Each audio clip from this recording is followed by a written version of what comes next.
ഒരു കൂട്ടം സൈക്കോയുടെ ഇടയിലേക്കാണ് ഞാനും പാവം മമ്മൂക്കയും. ഈ വീഡിയോ വലിക്കുന്നത് മാത്രമേ ഉള്ളൂ എന്നൊക്കെ. എടാ ശബരീഷേ, ഷെട്ടി ചേട്ടന്ന് വിളിക്കാൻ പറ്റില്ല. ഷെട്ടിയാണെന്ന് വിളിക്കുന്നതിന് പഞ്ചില്ല. ഷെട്ടിഗാരു. ഷെട്ടിക്കാര് തെലുങ്ക് ആയിക്കോട്ടെ. ഷെട്ടി ഗുരു. ഗുരു. ശരി, ഷെട്ടി ഗുരു. വെട്രിവേൽ. എടോ ഷെട്ടി തമിഴ് പറല. ഞാൻ ഓസ്കറിന്റെ കഥ പറയാൻ പോയതല്ല, ഞാൻ ടർബോന്റെ കഥ പറയാൻ പോയതാണ്. ഒറ്റ യാത്രയെ നടത്തിയിട്ടുള്ളൂ. പോയപ്പം ഒരു മണിക്ക് 2 പക്ഷി എന്ന് പറഞ്ഞ പോലെ 2 ഡേറ്റ് കിട്ടി. അതിനു മുന്നേ ഒക്കെ നമ്മൾ ക്രിസ്റ്റോനെ പ്രമേയം ഇറങ്ങുന്നതിന് മുന്നേ തന്നെ ഹി വാസ് ഡ്രോപ്ഡ് ഇൻ. മമ്മൂക്കാന്റെ സെഷൻ ആയിരുന്നു. കാരണം മമ്മൂക്കാന്റെ വർക്ക് കണ്ടല്ലോ, ഞങ്ങൾ കാണുന്നതിന് മുന്നേ മമ്മൂക്ക ഉണ്ടല്ലോ പ്രമേയത്തിന്റെ ബാക്ക്ഗ്രൗണ്ട്.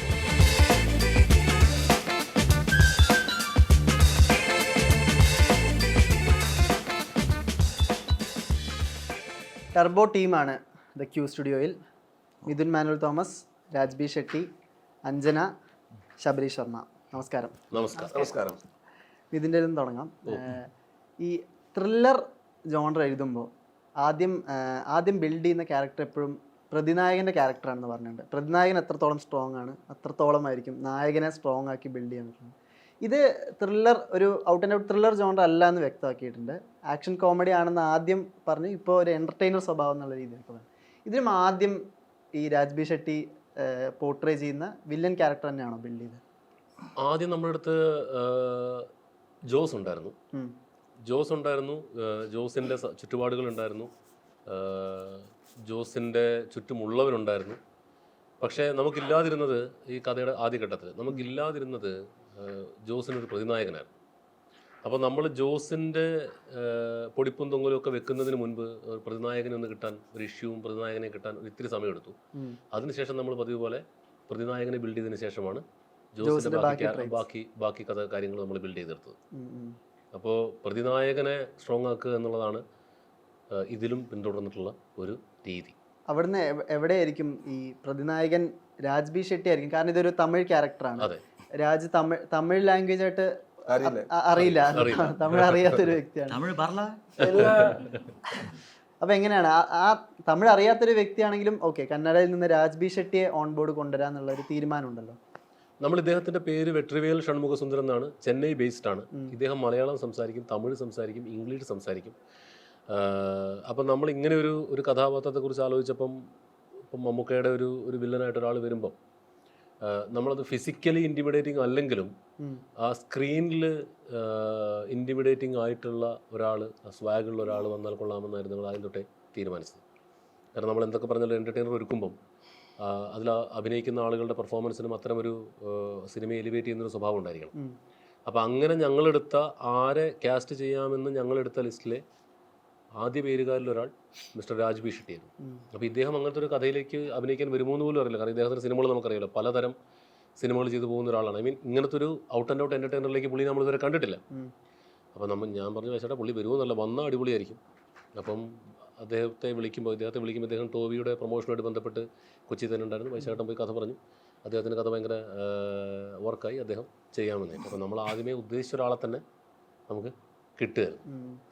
ഫസ്റ്റ് കമ്മിറ്റ് ചെയ്യുന്നത് മലയാള സിനിമ ഇതല്ല, ടർബോ രുദ്രം എന്ന് പറയുന്ന സിനിമ. അത് ഔട്ട് ആൻഡ് ഔട്ട് ഒരു വയലൻസ് സ്വഭാവം. ഇപ്പോൾ അപർണ ബാലമുരളിയോടൊക്കെ സംസാരിക്കുമ്പോഴും ഒരു ഔട്ട് ആൻഡ് ഔട്ട് വയലൻസ് സ്വഭാവമുള്ള ഒരു ക്യാരക്ടറാണെന്നൊക്കെ പറയുന്നു.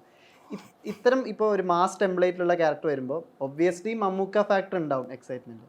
അതല്ലാതെ എന്താണ് ഈ കഥ കേൾക്കുമ്പോൾ ഉള്ളൊരു എക്സൈറ്റ്മെൻറ്റ് ഫാക്ടർ ഉണ്ട്? ഈ ക്യാരക്ടർക്ക് ഒരു normally when we see a character in a commercial cinema we might miss a spine of the character. ആള് എന്തിനാ അങ്ങനെ ചെയ്യുമെന്ന് നമുക്ക് മനസ്സിലാവുന്നില്ല. Maybe he has a psychology which promotes him to do that. Maybe his past promotes him to do that. I think they had written the character അത്ര നന്നായിട്ട് എഴുതിയിട്ടുണ്ട്. പിന്നെ വൈശാഖിയുടെ ഒരു ക്ലാരിറ്റി ഉണ്ട്. The way Vaishak narrates it, and the moment I came on the first day, I knew that I'm with a very beautiful and very good team. ഇപ്പോൾ ഇങ്ങനത്തെ character ഞാൻ ഇതുവരെ ചെയ്തിട്ടില്ല. പക്ഷെ എനിക്ക് I can do it. That confidence was given by the whole team because of their commitment and passion and the way they executed this character. And they were very serious about the character. And actors, great luck would be to play characters which he didn't do prior.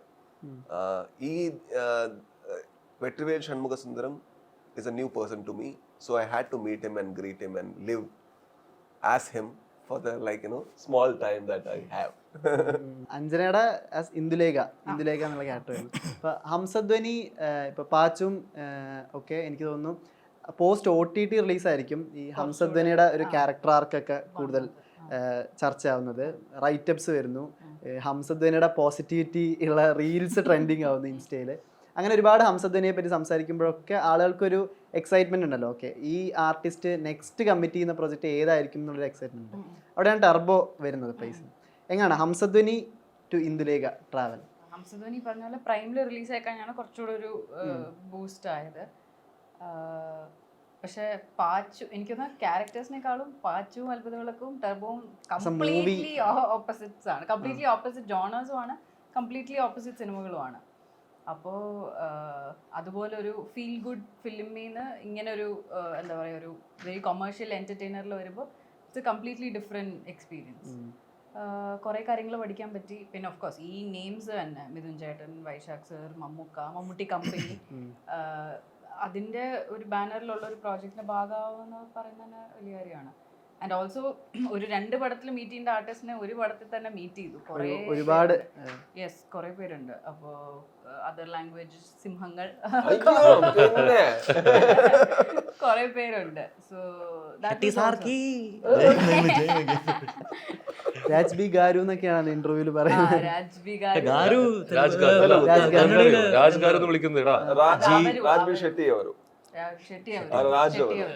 ശബരീഷേ, Shetty ചേട്ടന്ന് വിളിക്കാൻ പറ്റില്ല. ഷെട്ടിയാണെന്ന് വിളിക്കുന്നതിന് പറ്റില്ല. ഷെട്ടിഗാരു. ഷെട്ടിഗാരു തെലുങ്കാണ്. ഷെട്ടി ഗുരു. ഗുരു. ശരി, ഷെട്ടി ഗുരു. അയ്യോ വേണ്ട, അത് വലുതായി. എന്നാ ശരി, ഷെട്ടിഗാരു.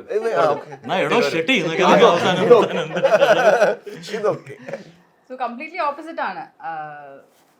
എനിക്കൊന്ന് വെയിറ്റ് ചെയ്തതിനൊരു പാച്ചു കഴിഞ്ഞിട്ട് ഉടനെ അടുത്ത ഇത് ചെയ്യാതെ വെയിറ്റ് ചെയ്തതിനൊരു ഇറ്റ്സ് വർത്ത് ദ വെയിറ്റ് എന്ന് പറയാം. But very happy. Shabareesh, Kannur സ്ക്വാഡിൽ മമ്മൂക്കയായിട്ട് നിങ്ങളൊരു ടീമായിട്ട് വരുന്നു. ക്യാരക്ടർ എക്സ്പ്ലോറേഷൻ, ക്യാരക്ടർ ട്രെയ്റ്റ്സ് ഒക്കെ ഒരുപാട് എക്സ്പ്ലോർ ചെയ്ത് ഒരുപാട് ഡയമെൻഷനൊക്കെ കാണിക്കുന്ന ഒരു ട്രെയ്റ്റ് ആയിട്ട് കണ്ണൂർ സ്ക്വാഡ് വരുന്നു. മമ്മൂട്ടിയുടെ തൊട്ടടുത്തല്ലെങ്കിലും അടുത്ത ചിത്രങ്ങളായ ടർബോയിൽ വീണ്ടും ഇതേ കോമ്പിനേഷനിൽ ഇതിലും എനിക്ക് തോന്നുന്നു മമ്മൂട്ടിയുടെ ഒരു ഗ്യാങ്ങിൽ തന്നെയാണ് ശബരീഷിൻ്റെ ക്യാരക്ടർ വരുന്നത്. അതെ അതെ, നമ്മൾ ആ നാട്ടിലുള്ള ഒരു ചേട്ടായിയാണ് ജോസേട്ടായി എന്ന് പറയുന്നത്. ആ ജോസേട്ടായിയുടെ വളരെ അടുത്ത പരിചയമുള്ള ആ സംഘത്തിലെ ഒരു മെമ്പറാണ് ഞാനും. ജെറി എന്നാണ് എൻ്റെ ക്യാരക്ടറിൻ്റെ പേര്. അനിയൻ എന്നുള്ള രീതിയിൽ എന്ന് പറഞ്ഞാൽ ബ്ലഡ് റിലേഷൻ അല്ല, പക്ഷെ ആ ഒരു സ്ഥാനം എപ്പോഴും ചേട്ടൻ്റെ സ്ഥാനത്ത് നിൽക്കുകയും ജോസേട്ടായി അനിയനെ പോലെ കാണുന്ന ഒരു ക്യാരക്ടറാണ് ജെറി.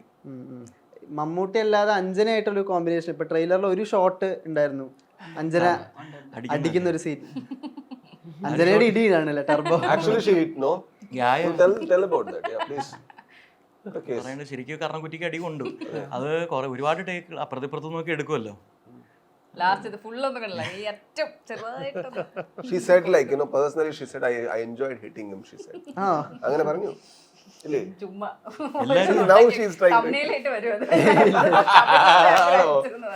ഒരു കൂട്ടം സൈക്കോയുടെ ഇടയിലേക്കാണ് ഞാനും പാവം മമ്മൂക്കയും.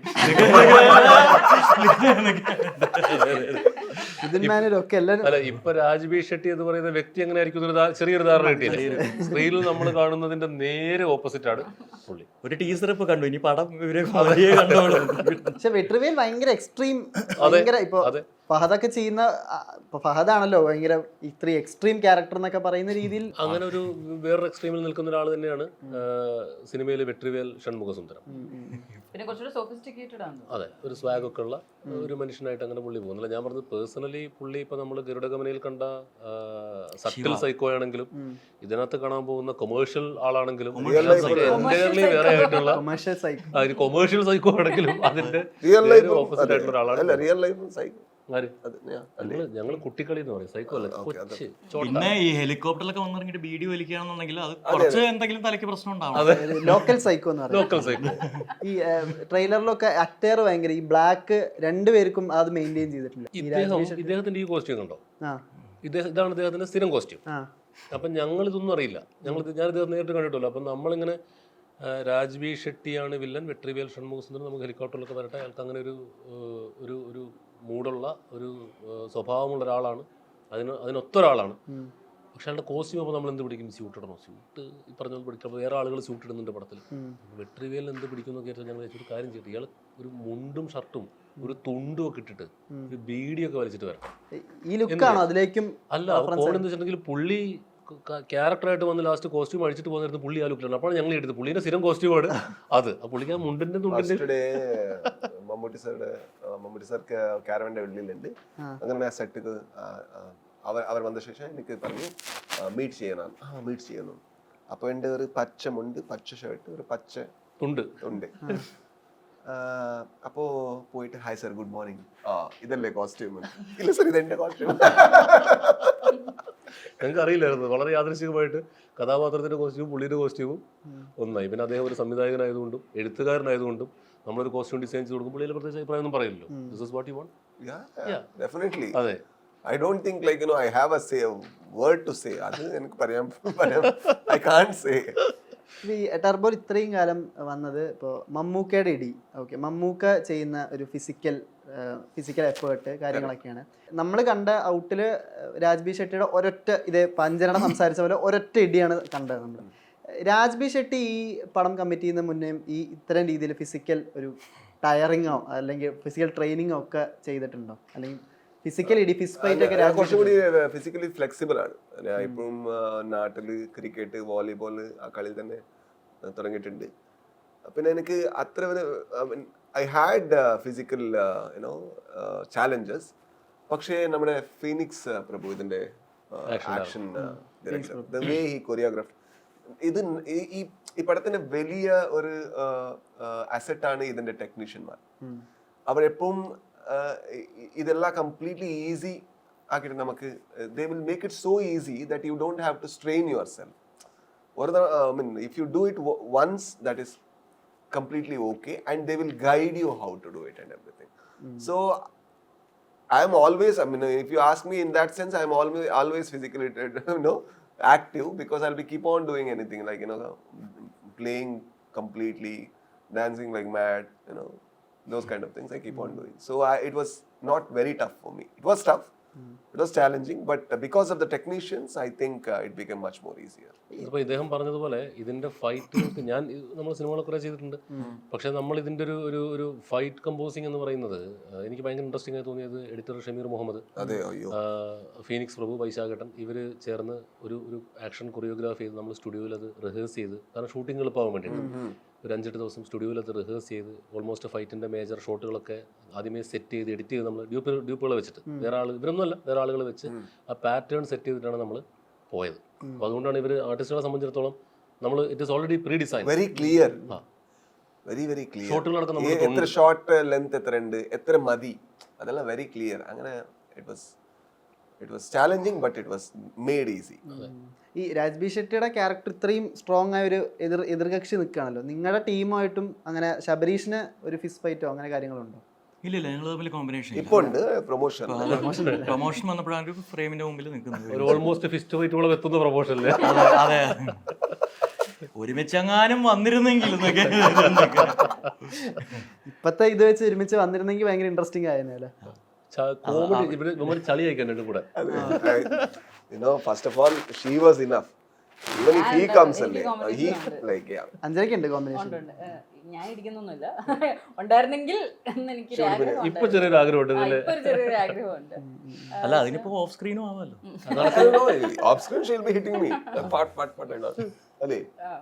See? ക്യൂ എന്ന് പറയുന്നത് വളരെ സീരിയസ് ആയിട്ട് ഇന്റർവ്യൂ ആണ്. പാവം പ്രതീക്ഷിച്ചു സീരിയസ് ആണല്ലേ, നിനക്ക് ഇതേ കിട്ടൂ അങ്ങനെ മുൻധാരണ.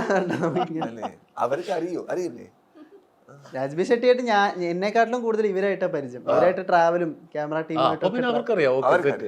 ഇടിയുടെ സീക്വൻസ് ഇപ്പൊ പറഞ്ഞല്ലോ, ഇതിന്റെ ഷൂട്ട് സീക്വൻസ് പറഞ്ഞ ഈ ഫൈറ്റിൽ എഴുത്തുണ്ടല്ലോ, ഇതിൽ ഈ സെറ്റ് പീസസ് എഴുതി വെക്കലാണോ, അത് സെറ്റ് പീസസ് എഴുതി വെച്ചിട്ട് അത് ബാക്കി സംവിധായകനിലേക്ക് ഒരു ടേക്ക് എടുക്കാൻ നമ്മൾ ആ സാഹചര്യം വരെ എത്തിച്ച് ഇവിടെ ഇന്ന കഥാപാത്രങ്ങൾ തമ്മിലൊരു ആക്ഷൻ നടക്കുന്നു, അതിന്റെ എൻഡിൽ നിന്നും ഈ സീനിൽ നിന്ന് സിനിമ അടുത്ത സീനിലേക്ക് പോകുന്നു. ഇങ്ങനെയാണ് നമ്മൾ ആ സാഹചര്യങ്ങൾ, ആ സെറ്റ് പീസുകളെല്ലാം, അതിലേക്കുള്ള പീസുകളെല്ലാം സെറ്റ് ചെയ്ത് വെച്ചിട്ട് ആക്ഷൻ കൊറിയോഗ്രാഫി നമ്മൾ സംവിധായകനും ആക്ഷൻ ഡയറക്ടർക്കുമായിട്ട് വിട്ടുകൊടുക്കുകയാണ്. കാരണം അവർ നമുക്കിപ്പോൾ ജോസും ഇന്നാളെന്തായിരുന്നു തല്ലുണ്ടാകുന്നു, ഇതിൻ്റെ എൻഡിൽ ജോസ് ജീപ്പ് എടുത്ത് ഇങ്ങോട്ടേക്ക് ട്രാവൽ ചെയ്യുന്നു, നമ്മൾ അത്ര എഴുതിയാൽ മതി. പിന്നെ അതിനിടയിൽ എന്തെങ്കിലും ഡയലോഗ് വരുന്നുണ്ടെങ്കിൽ അതും എഴുതി വെക്കാം. അപ്പോൾ അതിലേക്ക് എത്തുന്ന സാഹചര്യങ്ങൾ വളരെ കൃത്യമായിട്ട് എഴുതുക, അതിന് ശേഷമുള്ളതും കൃത്യമായിട്ട് എഴുതുക. ആക്ഷൻ ഇങ്ങനെയാണ് നടക്കേണ്ടത്, ഇതിൻ്റെ എൻഡ് ഇങ്ങനെയായിരിക്കും നമ്മൾ എഴുതിയാൽ മതി. അത് അവർ കൊറിയോഗ്രാഫി ചെയ്തോളും ഗ്രാൻഡായിട്ട്.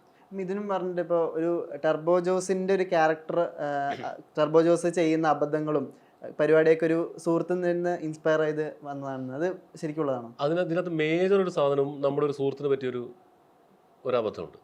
അത് പറയാൻ പറ്റില്ല, കാരണം അത് പടത്തിന്റെ ക്രക്സ് ആണ്. അത് പണ്ടവൻ ഞാനത് മറന്നു പോയിട്ടുണ്ടായിരുന്നു. പക്ഷെ മമ്മൂക്ക് ഇത് നമ്മുടെ ലവന് പറ്റിയതല്ലേ എന്ന് പറഞ്ഞിട്ട് അത് മമ്മൂക്ക് വീണ്ടും അത് എന്നെ ഓർമ്മിപ്പിച്ചു. അപ്പം നമ്മുടെ സുഹൃത്തിന് അങ്ങനത്തെ ഒരു മമ്മൂക്കിക്ക് നേരത്തെ അറിയുന്ന ഇൻസിഡന്റ് ആണ്. അറിയുന്ന ഇൻസിഡന്റ് ആണ്. കാരണം അതൊക്കെ നമ്മുടെ വേഫറൊക്കെ ആയിട്ട് ബന്ധപ്പെട്ട് നിൽക്കുന്ന ആളാണ്. ആരാണെന്ന് ഞാൻ പറയുന്നില്ല. അപ്പോൾ റിലീസിന് ശേഷം പറയാം. അപ്പോൾ ആ ഒരു ഇഷ്യൂ അവിടെ ഉണ്ട്. അതാണ് കഥയിലെ നിർണായകമായ വഴിത്തിരിവാകുന്ന ഒരു ഇഷ്യൂ. പിന്നെ ഇത്തിരി ഹ്യൂമറസ് ടച്ചുള്ള ഒന്നാണ്. പിന്നെ ഒന്ന് നമ്മളൊരു കറന്റ്ലി റെലവൻ്റ് ആയിട്ടുള്ള ഒരു ടോപ്പിക്കിനെടുത്ത് ഒരു സ്കാം പോലെ, അല്ല സ്കാം തന്നെ, അതിനെടുത്ത് നമ്മൾ ഒന്ന് സിനിമാറ്റിക്കലി ട്രീറ്റ് ചെയ്തിട്ടുണ്ട്. ഒരു സീക്വൻസിനെ കുറിച്ച് അഞ്ജനോട് ചോദിക്കണമെന്ന് വിചാരിച്ചത്, അത് സ്പോയിലർ സ്വഭാവം ഇല്ലാതെ പറഞ്ഞാലും മതി. അതായത് ഇതിന്റെ ട്രെയിലർ ലോഞ്ചിൽ തോന്നുന്നു ഒരു കാര്യം പറഞ്ഞു, ഈ കാർ ചേസ് സീക്വൻസിൽ അഞ്ജനയും മമ്മൂക്കിയും ഇരിക്കുന്നു, ഒരു ആക്സിഡന്റ് എന്നുള്ളതിലേക്ക് പോകാനുള്ള സിറ്റുവേഷൻ ഉണ്ടായിരുന്നു പറഞ്ഞിട്ട്. ജീപ്പിന്റെ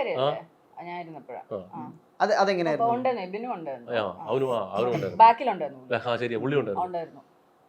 ഒന്നാമത് ആ ജീപ്പ് ഓടിക്കാൻ ഭയങ്കര പാടാണ്. അതായത് ഇവിടെ ബ്രേക്ക് ചെയ്യട്ടെ, കുറച്ചുകൂടെ ഒന്നാമതൊരു റൈറ്റ് തിരിവുണ്ട്. അതിന് ഇങ്ങോട്ടൊന്ന് ഇവിടെ ബ്രേക്ക് ചെയ്യട്ടെ, കുറച്ചുകൂടെ കഴിഞ്ഞിട്ടായിരിക്കും, 2 മിനിറ്റ് കഴിഞ്ഞിട്ടാണ് പോയി നിൽക്കുന്നത്. അപ്പോൾ അത് പുള്ളി അതീവ ഒരു അടിപൊളി ഡ്രൈവർ ആയതുകൊണ്ടും പുള്ളിക്ക് അതങ്ങനെ മാനേജ് ചെയ്യാൻ പറ്റുന്നതുകൊണ്ട്, അത്രയും എക്സ്പീരിയൻസ് ഉള്ളതുകൊണ്ടാണ് പുള്ളിക്കത് മാനേജ് ചെയ്യാൻ പറ്റിയത്. മമ്മൂക്കെ ട്രസ്റ്റ് ചെയ്ത് ഇപ്പൊ ഡൂപ്പും ഒന്നും ഇല്ലാതെ അങ്ങനെ ഒരു ആക്ഷൻ ഇരിക്കുക. പിന്നെ മമ്മൂക്കയെ സേഫ് ആക്കണം, മമ്മൂക്കയ്ക്ക് എല്ലാരും ആർട്ടിസ്റ്റിനെയും സേഫ് ആക്കണം. പ്രൊഡ്യൂസറും പുള്ളിയാണ്. അപ്പൊ ഫുൾ കാൽക്കുലേഷനിലാണ് പുള്ളി ഓടിക്കുന്നത്. അപ്പൊ അങ്ങനത്തെ കാര്യങ്ങളൊക്കെ ഞങ്ങൾ ജസ്റ്റ് ഇരിക്കുന്നു. പിന്നെ എന്താ, മമ്മൂക്കയെ ഫുള്ളി കംപ്ലീറ്റ്ലി ട്രസ്റ്റ് ചെയ്യുന്നു. ഇതിന്റെ 2 പ്രോജക്ട്സ്, ഇപ്പോൾ ഓസ്ലർ ആയാലും ടർബോ ആയാലും 2 പ്രോജക്ട്സ് ബാക്ക് ടു ബാക്ക് വരുന്നു. 2ലും മമ്മൂട്ടിയുടെ ഒരു സാന്നിധ്യമുണ്ട്. ഇപ്പോൾ ഓക്കെ, ഓസ്ലറിലും മമ്മൂട്ടി അടുത്ത് കഥ പറയാം. 2ഉം പറഞ്ഞാണ് മമ്മൂട്ടി ഫുൾ കഥ കേട്ടിട്ടാണ്. ഓസ്ലറിൽ ക്യാമിയോ ചെയ്യുകയാണെങ്കിലും ഫുൾ കഥ കേട്ടിട്ടാണ്. ഓസ്ലറിലെ കഥ പറയാൻ പോകുമ്പോഴും ടർബോന്റെ കഥ പറയാൻ പോകുമ്പോഴും 2 മിഥുനുണ്ടല്ലോ. ഇതിന്റെ ഫസ്റ്റ് ഫീഡ് എങ്ങനെയാണ് മമ്മൂട്ടിയിൽ നിന്ന് ലഭിക്കുന്നത്? ആക്ച്വലി ഞാൻ ഓസ്ലറിന്റെ കഥ പറയാൻ പോയതല്ല, ഞാൻ ടർബോന്റെ കഥ പറയാൻ പോയതാണ്. ഒറ്റ യാത്രയെ നടത്തിയിട്ടുള്ളൂ. ടർബോന്റെ കഥ പറയാൻ വേണ്ടി പോയി, ടർബോ സംസാരിച്ചു, ടർബോ ഒക്കെ നമുക്ക് ഷൂട്ട് തുടങ്ങാം, മമ്മൂട്ടി കമ്പനി നിർമ്മിക്കും എന്നൊക്കെ തീരുമാനമായി. പിന്നെ നമുക്ക് ധാരാളമായി സംസാരിക്കുന്ന ഒരാളാണ് ഞാൻ. അപ്പോൾ ഞങ്ങളിങ്ങനെ ക്യാരവനിൽ ഇരുന്നപ്പോൾ സംസാരിക്കാനുള്ള വിഷയം, പുതിയ വിഷയങ്ങളെ കുറിച്ച് ഇങ്ങനെ സംസാരിച്ചുകൊണ്ടിരിക്കുമല്ലോ. അതായത് ടർബോ കമ്മിറ്റ് ചെയ്ത അടുത്ത ദിവസം പുതിയ വിഷയങ്ങളെക്കുറിച്ച് സംസാരിച്ചുകൊണ്ടിരിക്കുമ്പോൾ നമുക്ക് ക്യാരവൻ ചോദിച്ചു, താൻ ജയറാമിനെ വെച്ച് പടം ചെയ്യാൻ പോകുമെന്ന് പറയുന്നു. ഞാൻ പറഞ്ഞതെ അതിൻ്റെ കഥയൊന്ന് പറഞ്ഞു തന്നു. ഞാൻ പറഞ്ഞു അത് വേണ്ട, അത് ജയറാമേട്ട ചെയ്യാൻ അറിയുമാനുവല്ലേ എന്ന് പറഞ്ഞ് ആ കഥ പറഞ്ഞു. ആ കഥ കേട്ട പുള്ളിക്ക് ഭയങ്കര ഇൻട്രസ്റ്റ് ആയി. പുള്ളി ഇങ്ങോട്ട് ചോദിച്ചതാണ്, വില്ലൻ ഞാൻ ചെയ്തോട്ടെ ഇങ്ങോട്ട് ചോദിച്ചു. ഞാൻ പറഞ്ഞു വേണ്ട, അത് ചിലപ്പോൾ എനിക്ക് പേടിയായി, കാരണം അത്രയും വലിയൊരു വില്ലനെ ആ സിനിമ താങ്ങും. ഞാൻ പറഞ്ഞു പടത്തിന് ചിലപ്പം പണിയാവും, താങ്ങൂല അത്രയും വലിയൊരു വില്ലനെ എന്നൊക്കെ പറഞ്ഞ് ഞാൻ തിരിച്ചു വന്നു. ലാസ്റ്റ് പിന്നീട് ഇരുന്ന് ആലോചിച്ച് കഴിഞ്ഞപ്പോഴത്തേക്കും പുള്ളി എന്തുകൊണ്ട് ചെയ്തുകൂടാ എന്ന് തോന്നി. ആക്ച്വലി പിന്നെ പുള്ളിയിലേക്ക് വരികയും ചെയ്തു. ആക്ച്വലി ഒറ്റ കഥ പറയാൻ പോയതാണ്. പോയപ്പം 1 മണിക്ക് 2 പക്ഷി എന്ന് പറഞ്ഞ പോലെ 2 ഡേറ്റ് കിട്ടി. പക്ഷെ അവിടെ ഇപ്പോൾ ഓസ്ലറിലെ ഒരു ക്യാമി ഒരു ചുരുങ്ങിയ കാലയളവാണല്ലോ. മമ്മൂട്ടിയെ സംവിധാനം ചെയ്യാൻ പറ്റുന്നൊരു ഹൈ ഉണ്ടല്ലോ, അത് കുറച്ച് കാലഘട്ടമാണ്. പിന്നീട് ടർബോയിൽ വരുമ്പോൾ ഒരു പൂർണ്ണ ഒരു പ്രൊട്ടാഗണിസ്റ്റ് റോളിൽ ഇതാക്കുമ്പോൾ എപ്പോഴെങ്കിലും ചിന്ത വന്നിട്ടുണ്ടോ, ടർബോ ഞാൻ ഡയറക്റ്റ് ചെയ്തിരുന്നെങ്കിൽ? ഇല്ല, ഞാൻ എന്നോട് ചോദ്യങ്ങൾ, ഇപ്പം ഞാൻ സംവിധായകനും കൂടി ആയതുകൊണ്ടാണ് ഒരുപാട് പേര് ഇന്റർവ്യൂസിൽ ചോദിച്ചിട്ടുണ്ട്, അപ്പം ഏതെങ്കിലും സിനിമ നിങ്ങൾക്ക് സംവിധാനം ചെയ്താൽ മതിയായിരുന്നു എന്ന് തോന്നുന്നുണ്ടോ എന്ന്. അപ്പം ഇതിൻ്റെ ഒരു ലോജിക്ക് എന്താണെന്ന് വെച്ചാൽ, നമുക്ക് സംവിധാനം ചെയ്താൽ കൊള്ളാമെന്ന് തോന്നുന്നൊരു സിനിമയല്ലേ നമ്മൾ വേറെ ആൾ കൊടുക്കാൻ പറ്റുള്ളൂ.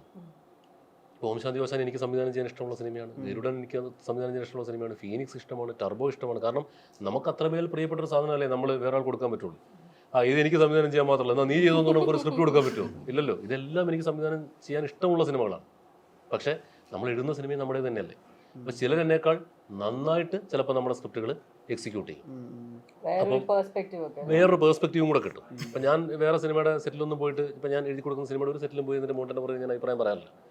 അപ്പോൾ ആരെങ്കിലുമൊക്കെ ഇവർ ഡയറക്ടേഴ്സ് വിളിക്കുകയാണെങ്കിൽ തന്നെ പോയി എന്തെങ്കിലും പറയാമെന്നല്ലാതെ അതിൻ്റെ കാരണം എന്താണെന്ന് വെച്ചിട്ടുണ്ടെങ്കിൽ ഞാൻ പറയുന്ന അഭിപ്രായം പറയാൻ തുടങ്ങി കഴിഞ്ഞാൽ ഇവർ നമ്മുടെ അഭിപ്രായങ്ങൾ കേൾക്കുകയും എടുക്കുകയും ചെയ്താൽ ലാസ്റ്റ് ഞാൻ സംവിധാനം ചെയ്യുന്ന സിനിമ, ഇടുന്ന സിനിമയെല്ലാം ഒരുപോലെ ഇരിക്കും.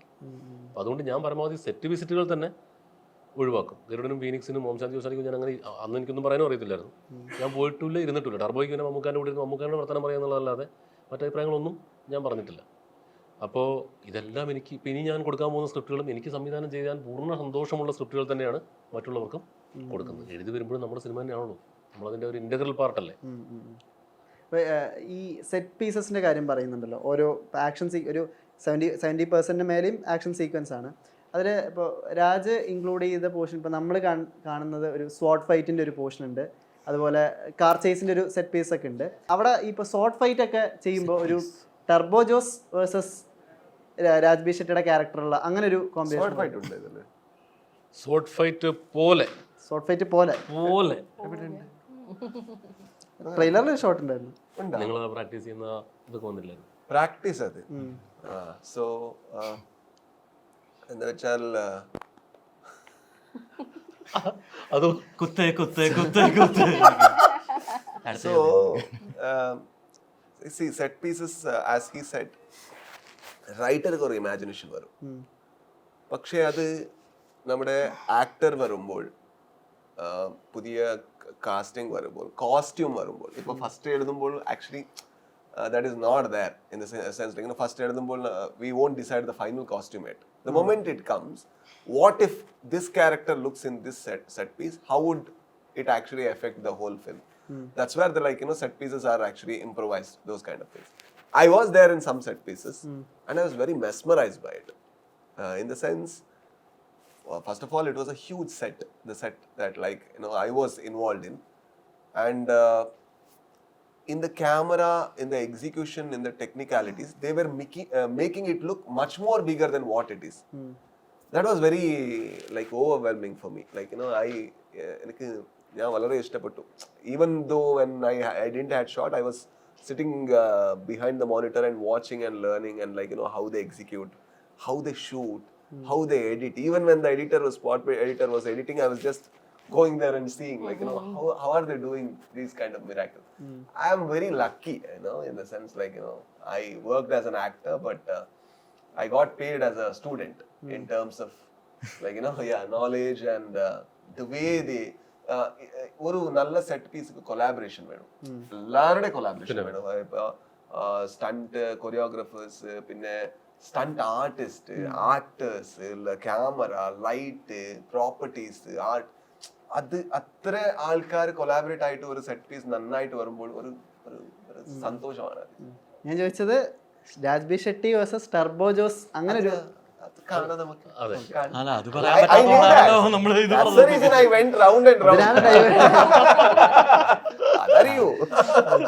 അതാണ് ചില ചോദ്യങ്ങൾ ചോദിച്ചു കഴിഞ്ഞാൽ നമ്മൾ അത് പറയില്ല, വേറെ കാര്യങ്ങൾ പറയും. മനസ്സിലാക്കണം. അപ്പൊ നിങ്ങൾ മനസ്സിലാക്കണം അങ്ങനെ ഒരു സാധനം അതിനകത്ത് ഉണ്ടാവുന്നത്. അതെ, എപ്പോഴാ ഇതിലേക്ക് എത്തുക? When you have a hero and villain, they will have a face-off. What kind of face-off? I don't know. I think that's not the only thing. No, they might have edited also, alle. Pinne. So I don't know. Edit ചെയ്തിട്ട് out കണ്ടിട്ടില്ല. Video വലിക്കുന്നത് മാത്രമേ ഉള്ളൂ. അതെ, അറിയില്ലല്ലോ, കാണാൻ നമുക്ക്. ഈ മ്യൂസിക്കിന്റെ ക്രിസ്റ്റോ ഓൺ ബോർഡ് കൊണ്ടുവരുന്നതിനെ പറ്റി, അത് ശബരീഷ് മ്യൂസിക്കായിട്ട് ബന്ധപ്പെട്ടുകൊണ്ടാണ്. ശബരീഷിനും ഇതിനും ഞാൻ അതിൽ യാതൊരു ഇതുമില്ല. അതെ അതെ അതെ, എന്റെ ഡിസിഷൻ ഒന്നുമില്ല. ക്രിസ്റ്റോയെ ഇവര് തീരുമാനിച്ചത് നമുക്ക് അല്ല, ഇപ്പൊ ക്രിസ്റ്റോനെ ഓൺ ബോർഡ് കൊണ്ടുവരുമ്പോൾ ക്രിസ്റ്റോന്റെ വർക്ക് ഇപ്പോൾ നമ്മൾ പുറത്ത് കാണുന്നത് ഇപ്പോൾ ബ്രഹ്മയുഗം കഷ്ടിച്ച് 2 മാസം മുന്നെയാണ് ബ്രഹ്മയുഗം വരുന്നത്. ഇപ്പോൾ എങ്ങനെയായിരുന്നു ഇപ്പൊ ആ സമയത്തൊക്കെ ടർബോന്റെ വർക്കുകൾ ഏതാണ്ട് കഴിഞ്ഞൊരവസ്ഥയായിരുന്നില്ല? ഇല്ല, നമ്മള് ഷൂട്ട് ബ്രഹ്മയുഗം റിലീസ് സമയത്ത് ടർബോന്റെ ഷൂട്ട് ജസ്റ്റ് അതിന് മുന്നേ നമ്മൾ ക്രിസ്റ്റോനെ ബ്രഹ്മയുഗം ഇറങ്ങുന്നതിന് മുന്നേ തന്നെ he was dropped in. മമ്മൂക്കാന്റെ സെഷൻ ആയിരുന്നു. കാരണം മമ്മൂക്കാന്റെ വർക്ക് കണ്ടല്ലോ, ഞങ്ങൾ കാണുന്നതിന് മുന്നേ മമ്മൂക്ക ഉണ്ടല്ലോ ബ്രഹ്മയുഗത്തിന്റെ ബാക്ക്ഗ്രൗണ്ട് സ്കോർ. അങ്ങനെ മമ്മൂക്കാന്റെ സെഷനായിരുന്നു. അപ്പം പുതിയ ഒരാൾ വരട്ടെ എന്നുള്ള പക്ഷക്കാരനായിരുന്നു വൈശാഖേട്ടൻ. അപ്പം അത് മമ്മൂക്ക സജസ്റ്റ് ചെയ്തു, വൈശാഖേട്ടൻ അത് ഓക്കെ അടിച്ചു. അപ്പോൾ മമ്മൂക്ക അത്ര ഗ്യാരണ്ടിയിൽ ഒരാളെ കുറിച്ച് പറയുമ്പം വർക്ക് കണ്ടിട്ടാണല്ലോ പറയുന്നത്. ബ്രഹ്മയുഗത്തിന്റെ റിലീസിന് മുന്നേ തന്നെ പുള്ളി കണ്ടിട്ടാണ് പറയുന്നത്. അങ്ങനെ ക്രിസ്റ്റോ വന്നു. ക്രിസ്റ്റോ ഈ സിനിമയ്ക്ക് ഒരു അസറ്റായി മാറിയിട്ടുണ്ടെന്നാണ് ഞങ്ങളുടെ ഒരു പക്ഷം. കാരണം അവനിട്ട ട്രെയിലറിലൊക്കെ ഇട്ട ബാക്ക്ഗ്രൗണ്ട് സ്കോറൊക്കെ എല്ലാവർക്കും അർജുന അശോകൻ പാടിയ ട്രാക്ക് അർജുൻ പാടിയുണ്ട്. നമ്മൾ ഇദ്ദേഹം പറഞ്ഞ പോലെ ഇതിന്റെ ടെക്നീഷ്യന്മാരാണ് ഈ സിനിമയുടെ ഒരു വലിയ സ്ട്രെങ്ത്. അത് Christo, editor Shameer Muhammad, Sharma. DOP Vishnu Sharma, art director Shaji Naduvil, അങ്ങനെ ഒരു കൂട്ടം ആളുകൾ, ഫീനിക്സ് പ്രഭു, അങ്ങനെ ഒരു കൂട്ടം ആളുകൾ, ഇവൻ നമ്മുടെ കോസ്റ്റ്യൂമർ MLV, അങ്ങനെ ഒരു കൂട്ടം ആളുകൾ എണ്ണയിട്ട യന്ത്രം പോലെ പ്രവർത്തിച്ചതുകൊണ്ടാണ് ഇപ്പോൾ ഇത്രയും സംഘടനകൾ അടക്കമുള്ള സിനിമ, ഒരുപാട് ടെക്നിക്കൽ കോംപ്ലിക്കേഷൻസ് ഉള്ള സിനിമ നമ്മൾ ഈ പറഞ്ഞ 104 ദിവസം 105 ദിവസം കൊണ്ട് തീർത്തത്. ഈ ട്രെയിലറിൽ ഇപ്പോൾ ആക്ടറായ അർജുന അശോകൻ പാടുന്ന ഒരു ബിഹൈൻഡ് ദ സീൻ വീഡിയോ കണ്ടിരുന്നു. ശബരീഷ് പാടുന്നുണ്ടോ? ഇല്ല, ഞാൻ പാടുന്നില്ല. അർജുൻ പാടുന്ന ട്രെയിലറിലുണ്ടോ? ട്രെയിലർ ഒരു ബിഹൈൻഡ് ദ സീൻസ് ഒരു റീൽ. അർജുൻ ഞാൻ പാട്ടൊന്നും പാടിയില്ല. ഞാനൊന്നും അത് ആ ഏരിയയിലേക്ക് ഞാൻ പോയിട്ടില്ല. അഭിനയിക്കുക മാത്രം ചെയ്തിട്ടുള്ളൂ. 2024 മലയാളം സിനിമ ഒരു ഗോൾഡൻ ഇറ എന്നൊക്കെ പറയുന്ന രീതിയിൽ ഇപ്പോൾ നമ്മൾ മലയാളത്തിൽ നിന്ന്, ഞങ്ങളെല്ലാവരും മലയാളത്തിൽ നിന്ന് വന്നുകൊണ്ട് ഞങ്ങൾ ബോസ്റ്റ് ചെയ്യല്ല, പക്ഷെ 2023 ഒരുപാട് ഫ്ലോപ്സ് ഉണ്ടാകുമ്പോൾ പോലും പ്രേക്ഷകർ അത്രയധികം ഇതിനെ വിമർശിച്ചിട്ടുണ്ട്, ഇതിനെ ഒപ്പോസ് ചെയ്ത് പറഞ്ഞിട്ടുണ്ട്. 2024 ഈ 6 മാസം കാലയളവെടുത്ത ഏറ്റവും കൂടുതൽ മികച്ച ക്രാഫ്റ്റ് വരുന്നു. ഇത് ഇപ്പോൾ അതർ സ്റ്റേറ്റിൽ ഇത് നോക്കി കാണുമ്പോൾ ഇപ്പോൾ ബ്രഹ്മയുഗവും മഞ്ഞുമലും ഒക്കെ രാജ് അങ്ങനെ ഫോളോ ചെയ്യുന്ന ഒരു സിറ്റുവേഷൻ ആണോ? നാ മാത്രല്ല, entire India is following. I think എല്ലാവരും ഒരു വളരെ proud and they are mesmerised. How are they doing this constantly? അതാണ് എല്ലാവരുടെയും. പിന്നെ എല്ലാ സ്റ്റേറ്റിലും അവിടുത്തെ ഫിലിംകാർക്ക് തെരിയിട്ടു ആൾക്കാരുടെ കൂടെ. Just look at them and learn. That's what, like, you know, that is always constantly there. But it is because of collaboration of too many things, like when Anwar Rashid collaborates with Fahad Fasil, and when the director of Romancham, Jitu, actually directs it, there is too many. It is not dependent on one person. ഒരു camaraderie എല്ലാ project കണ്ടാലും ഇപ്പോൾ Manjummel boys ഒരു നല്ല art director ഉണ്ട്, ഇത്ര actors ഉണ്ട്, നല്ല സ്റ്റാർസ് ഉണ്ട് അതിൽ. പിന്നെ മ്യൂസിക് ആരുടെ ഉണ്ട്, സുഷിൻ ശ്യാമിന്റെ മ്യൂസിക് ഉണ്ട്. ഇതെല്ലാം കൊളാബറേഷൻ വരുമ്പോൾ അത് കുറച്ചും കൂടി കയറും. Normally I think many of the industry need to learn from this. I think that's what collaboration of talents who are of A class. When that happens, if you see all the film, even though Premalu was a small film, who produced it? Bhavana Studios produced it. I think that's a big deal, right? And Brahmayugam, it's even though Mammootty sir is there is still the director who has done Bhootagalam. So this kind of when these kind of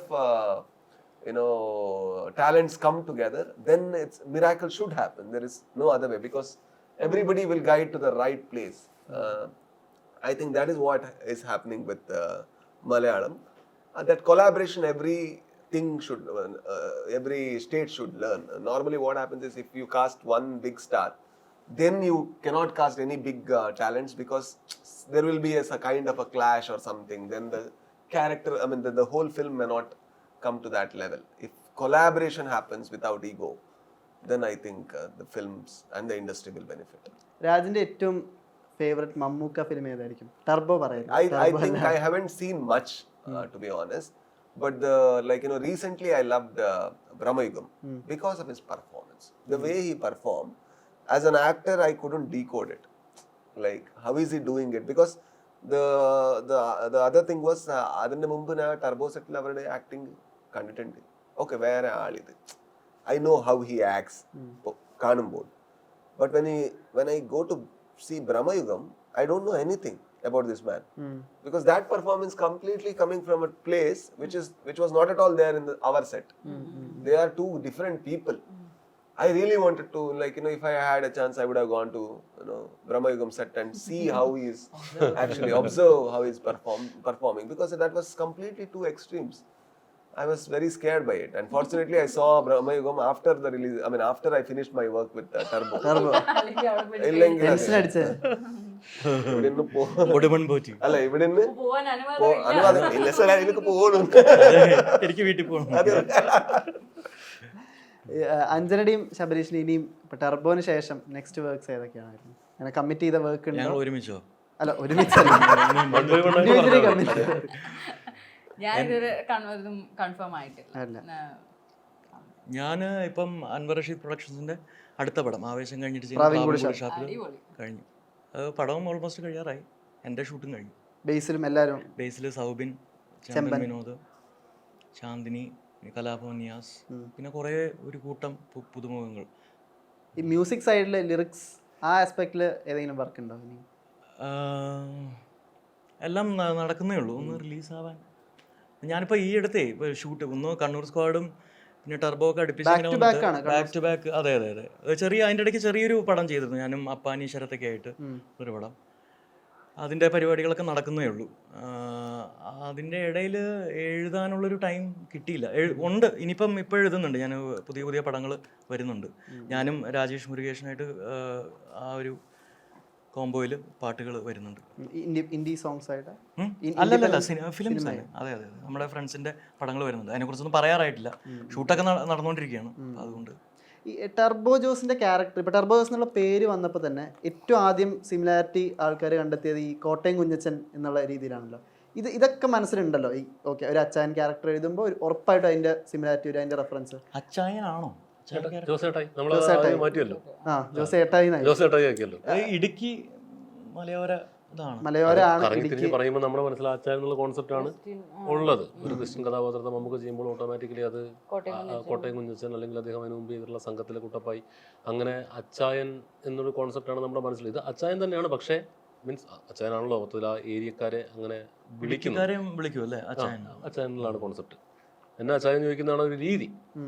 പക്ഷേ ഇതിന് കാരണമായത് ഇപ്പം നമ്മുടെ പല സിനിമകളിലും നമ്മുടെ അനുഭവങ്ങളിൽ നിന്നാണ് വരിക.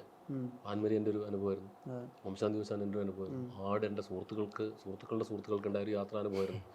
അപ്പോൾ ഇതിലേക്ക് വരുമ്പം ഇപ്പോൾ ജോസേട്ടനെ നമ്മൾ പോർട്രേ ചെയ്യുന്നത് ഒരു നാട്ടിൻപുറത്തൊക്കെ ജീവിച്ച് വളരുന്ന ആളാണെങ്കിൽ, വളർന്നിട്ടുള്ള ഒരാളാണെങ്കിൽ, അല്ലെങ്കിൽ അങ്ങനെ ഒരു സോഷ്യൽ ലൈഫ് കാര്യമായിട്ടുള്ള ഒരാളാണെങ്കിൽ, നിങ്ങൾക്ക് ഇപ്പോൾ നമ്മളൊരു 20 വയസ്സുകാരനാണെങ്കിൽ നമ്മുടെ കൂട്ടത്തിൽ ചിലപ്പോൾ ഒരു 30-35 വയസ്സുള്ള നമുക്ക് ഹീറോ വർഷിപ്പ് തോന്നുന്ന ഒരാളുണ്ടാവും.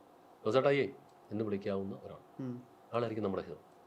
ഒരു കാലഘട്ടം വരെ ആളായിരിക്കും നമ്മുടെ ഹീറോ. ചിലപ്പോൾ ആ ആരാധന ചിലപ്പോൾ ഒരു 10-15 വയസ്സിൽ തുടങ്ങുന്നതായിരിക്കും. അതൊരു 10-25-30 വയസ്സ് വരെയൊക്കെ ചിലപ്പോൾ ആരാധന അങ്ങനെ പോകും.